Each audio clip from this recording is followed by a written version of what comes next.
Southeast Game Exchange. We're the older Scott Gamers Alley. He's out here trying to get some deals for the store. It's hot as shit in here. I'm ready to leave.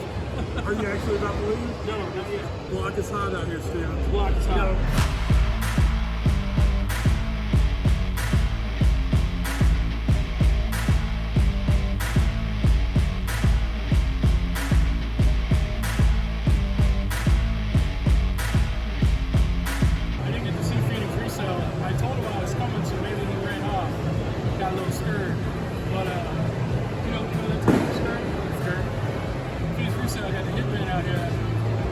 I'm glad to finally meet him. So I gotta look around your boots. let me ask you this: am I the first on your Discord to meet face to face, other than people I know? Yeah, I think so.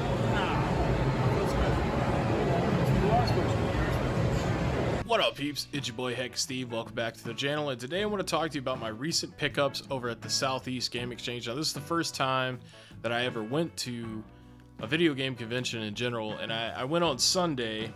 I'm not really a crowd guy, you know, I've said that a few times in the past, but I went on Sunday. I got there around 1:30 and they closed at 4. I wasn't really looking to like spend hours and hours there, but I did meet a lot of the YouTubers. I did meet Boogie2988 and I got his autograph, and you know, I don't care what people say about Boogie2988, man. I've been watching him since 2006 when he, you know, started his YouTube channel.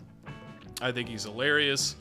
I know there's a lot of controversy with him, but that's just kind of like that's just his thing, you know what I mean? I got a picture with him, and he was hilarious, man. He asked me, you know, what my favorite thing is that he ever like said or did, and I was telling him like the time when you destroyed the Xbox and you were talking smack to people on Xbox Live. How do you keep calling me fat online? How do they know you're fat? I don't know. How do they know I'm fat? And I didn't record video of the interaction because I didn't know that he was going to do this, but he like went into character and then started cutting promos, like yelling in the middle of the convention and screaming and cussing. He was next to Nintendo, and I guess he was just putting them through hell that day, but it was really nice to meet him, and I got the picture with him, and got his autograph, man, so I gotta put this somewhere we can see it all the time. Yeah, honestly, that might be a good spot for it right there. But it was a nice convention. It was really hot, and you know, I was really like uncomfortable and sweaty, because you know, big man is just not built for walking around a big ass convention with a lot of people in there. But we made do. We got something to drink, and we had little fans that really like changed the whole perspective. You know what I'm saying? But yeah, some of the games I picked up, I can't tell you exactly which ones I got from who or whatever. Oh. Before we get into the games, I did meet Mort. Mort walked up to me, took a picture with him, and had a little conversation with him. What a sweet guy, you know what I mean? Almost feel bad for making fun of him a couple of times, not really. But yeah, he was really nice, and he asked about my mom and all kinds of stuff, so shout out to that guy.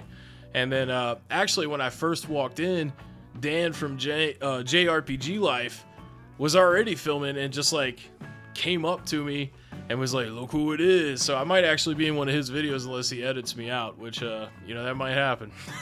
I don't know how many people want to have a fat sweaty dude in their fucking video, but yeah, he was cool. Elisa, ah man, I think it's Elisa. She wasn't there.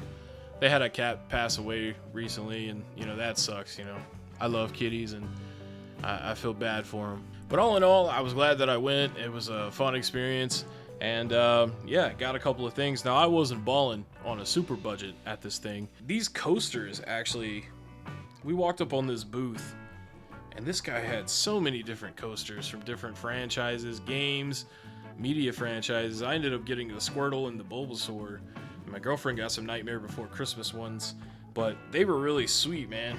And he said that his mom, like, custom paints these, and they smell like fucking paint, and my kitty is what are you doing up here, bud? You can't be up here right now. I'm trying to do some shit. All right, now we're gonna move on to the game. So first off, I heard this game was really good, Homefront, so I wanted to pick it up, got it for a few bucks, and that was another thing I wanted to talk about.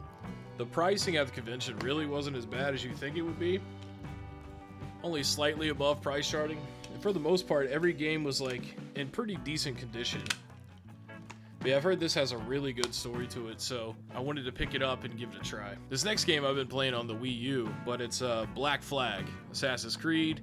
Wanted to go ahead and pick this up for the Xbox 360 because I already got so many of the other Assassin's Creeds on there. So yeah, really fun game, having a great time with it. I need to actually play it more. I haven't had a lot of time the past few days to play games, but I'm having a good time with it. And that is a first for me with the Assassin's Creed series. I usually don't really like those types of games. So, pretty excited about it. And I'm going to play the new one when it comes out, the Shadows one. Alright, now on to the original Xbox. These are some staple titles, man, from back in the day. We got Splinter Cell, the original, and we got Splinter Cell Pandora Tomorrow. If you like stealth action games like Metal Gear and stuff like that, Hitman, these games fit right in with that. Next up, game from Namco, man, Dead to Rights. I need to get this on the PS2 as well. If you like ass-kicking games like Max Payne and stuff like that, this is right up the same alley with the bullet time. You know, like you dive in the air in slow motion and shoot. Now here's another game that I played a lot as a kid, mostly on the PC and the PS2, but I saw it for a good price and I went ahead and picked it up, and that's Need for Speed Carbon.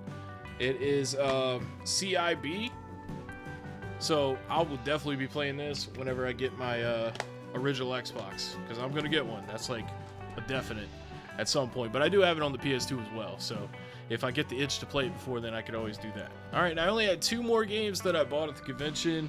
Like I said, man, I don't know why you would hold a convention at the beginning of the month when everybody's got to pay their rent and their, you know, all their other bills, phone, electricity, and shit like that. But the last 2 games I got, these are the more pricier ones, and by pricier I mean like in the $20 to $30 range. I went and got Raw 2. Now, I already had this game, but I had a scratched up disc with no manual. This one is a pretty good condition disc with the manual. So I said, fuck it, I'm gonna go ahead and get it, and then I'll just trade the other one in to Scott and let him clean it up and sell it to somebody else. And the final game I got was actually the one that I was really wanting to get. I asked every vendor. It took like most of my time trying to find games to find this particular game. The cover art is got a little bit of water damage to it, but other than that, it's in good condition. And that is Kung Fu Chaos for the original Xbox. Now, this is a fun 4-player co-op game. Of course, you could just play it by yourself too, but you're basically like a Kung Fu actor in a movie, and like you just like work through like all these different action scenes. And I use the right stick. Like you kind of like, you know, like if you're surrounded by enemies. If you ever played Rise to Honor, the Jet Li game, it's like that too. Where basically like, you know, whatever direction the enemy is where you flick your, you know, you stick, and then they do like a karate move and shit. And it's just fun. It's just a load of fun, and it's like an exclusive Xbox game. For some reason, it's not backwards compatible though, which I think is kind of lame, because this is like an official Microsoft Studios game. But it is a lot of fun. And if you see it, man, make sure you pick it up. Price Charting had it for like $23. They had $30 on it. I didn't ask them to make it cheaper, but he sold it to me for $25. Maybe because he had saw, you know, the damage himself and was like, I'll sell it to you for $25. But I was grateful nonetheless. But yeah, was really excited to get my hands on this. There was only 2 games I went in there that I wanted to get. That was Kung Fu Chaos and Dino Crisis 2 for the PlayStation 1.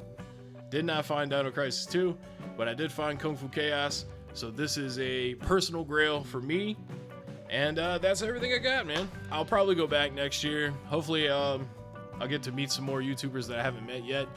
But I say it was a success.